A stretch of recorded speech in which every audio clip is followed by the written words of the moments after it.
CPMന്റെ ഏതൊരക്രമത്തെയും ന്യായീകരിക്കുന്ന, അത് രക്ഷാപ്രവർത്തനമാണെന്ന് വ്യാഖ്യാനിക്കുന്ന മുഖ്യമന്ത്രി ശ്രീ പിണറായി വിജയൻ തന്നെയാണ് ഇതിൻ്റെയും കാരണഭൂതൻ എന്നുകൂടി പറയാൻ ആഗ്രഹിക്കുകയാണ്.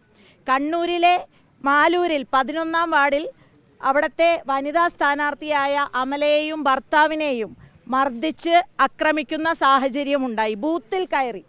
അതേപോലെ തന്നെയാണ് കതിരൂർ പഞ്ചായത്തിലെ മഹിളാ കോൺഗ്രസിൻ്റെ നേതാവായ ലതിക ടീച്ചറെ 15ഓളം CPM ഗുണ്ടകളാണ് ആക്രമിച്ചത്.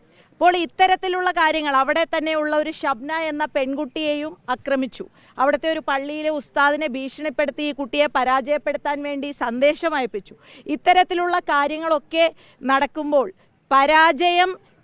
ഭീതിയിലും പരാജയപ്പെട്ടതിലും ഇത്തരത്തിൽ അക്രമങ്ങൾ നടത്തുന്ന സമീപനം, ഈ CCTV വടിവാളുമായി വീടുകൾ കയറിയിറങ്ങി അക്രമം നടത്തുന്ന, ഭീഷണിപ്പെടുത്തുന്ന ഒരു ഏറ്റവും വലിയൊരു ഭീതിജനകരമായ സാഹചര്യം കേരളത്തിൽ സംജാതമാക്കുമ്പോൾ CCTV ക്യാമറകൾ ഉൾപ്പെടെയുള്ള കാര്യങ്ങൾ ഉണ്ടായിട്ടും ഇവരാരൊക്കെയാണ് ചെയ്തത് എന്നറിഞ്ഞിട്ടും ഇതുവരെയും അവരെ ഒന്നും പൂർണ്ണമായും ഒന്നും അറസ്റ്റ് ചെയ്യാനോ നടപടികൾ സ്വീകരിക്കാനോ ഈ ഗവൺമെൻറ് തയ്യാറായിട്ടില്ല. സംരക്ഷണം ഒരുക്കുന്ന എല്ലാ കാര്യത്തിലും സംരക്ഷണം ഒരുക്കുന്ന പോലെ തന്നെ ഈ കാര്യത്തിലും സ്ത്രീകൾക്ക് നേരെ ഒക്കെ നടന്ന അക്രമത്തിലും കോൺഗ്രസ് പ്രവർത്തകർക്ക് നേരെ നടന്ന അക്രമത്തിലുമൊക്കെ അറസ്റ്റ് ചെയ്യാത്ത സമീപനമാണ് ഈ സർക്കാർ കൈക്കൊള്ളുന്നത്.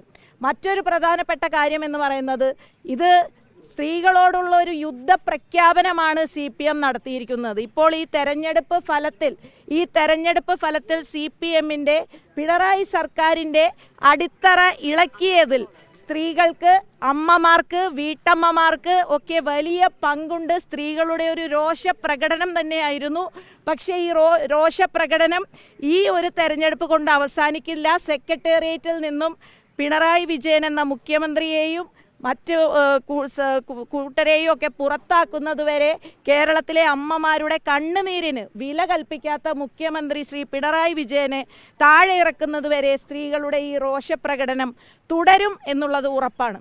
മലപ്പുറത്ത് നടന്ന ഒരു സംഭവം, മലപ്പുറത്ത് ഏറ്റവും കേരളത്തിലുള്ള സ്ത്രീകളെ ആക്ഷേപിക്കുന്ന ഒരു വാക്കുകളാണ് CPM മുൻ ലോക്കൽ സെക്രട്ടറിയുടെ ഭാഗത്തു നിന്നും ഞെട്ടലോടെ, ഷോക്കിംഗ് എന്ന് തന്നെ പറയേണ്ട തരത്തിൽ പറയുന്ന കാര്യങ്ങൾ. കെട്ടിക്കൊണ്ടുവന്ന് വോട്ടിന് വേണ്ടി കാഴ്ചവെക്കുന്നു എന്ന തരത്തിലുള്ള സ്ത്രീ വിരുദ്ധ പരാമർശം നടത്തിയിട്ട് അതിനെതിരെ എന്ത് നടപടിയാണ് CPM കൈക്കൊണ്ടിട്ടുള്ളത്? 39,609 വനിതാ സ്ഥാനാർത്ഥികൾ മത്സരിച്ചൊരു തെരഞ്ഞെടുപ്പാണ്.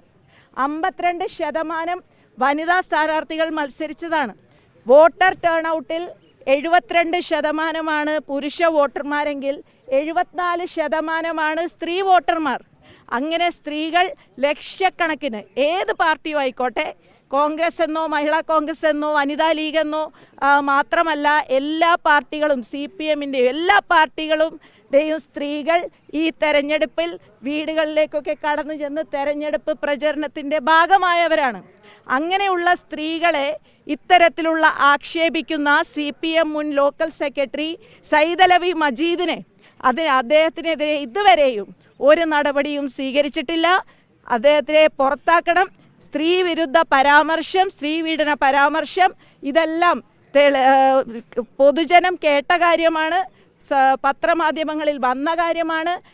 വനിതാ കമ്മീഷന് മഹിളാ കോൺഗ്രസിൻ്റെ സംസ്ഥാന പ്രസിഡന്റ് എന്ന നിലയിലും രാജ്യസഭാ MP എന്ന നിലയിലും ഞാൻ ഇന്നലെ തന്നെ കംപ്ലൈൻറ്റ് കൊടുത്തിട്ടുണ്ട്. പക്ഷേ വനിതാ കമ്മീഷൻ ഇതുവരെയും നമ്മൾ കൊടുക്കുന്ന ഒരു പരാതിയും അതിനൊന്നും ഒരു മറുപടിയും, ഒരു പോഷക സംഘടനയെ പോലെ സംസ്ഥാനം ഭരിക്കുന്ന പാർട്ടിയുടെ ഒരു പോഷക സംഘടനയെ പോലെ പെരുമാറുന്നതിൻ്റെ അപ്പുറത്തേക്ക് ഒരു കാര്യത്തിലും വനിതാ കമ്മീഷൻ ഒരു തീരുമാനവും എടുക്കാറില്ല. പക്ഷേ ഈ വിഷയത്തിൽ ഞാൻ ചോദിക്കുകയാണ്, CPMന്റെ വനിതാ നേതാക്കന്മാരായ ശ്രീമതി ടീച്ചർക്കും ശൈലജ ടീച്ചറും ഒക്കെ ഇത് അംഗീകരിക്കുന്നുണ്ടോ?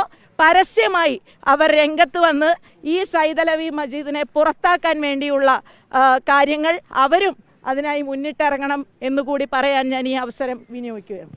ലോകത്തെവിടെയായാലും ഏത് സമയത്തും 24 വാർത്തകളും ഓഗ്മെന്റഡ് റിയാലിറ്റി പാക്കേജുകളും എക്സ്പ്ലെയിനറുകളും വിശദമായി കാണാൻ ഞങ്ങളുടെ YouTube ചാനൽ നിങ്ങൾക്ക് സബ്സ്ക്രൈബ് ചെയ്യാം.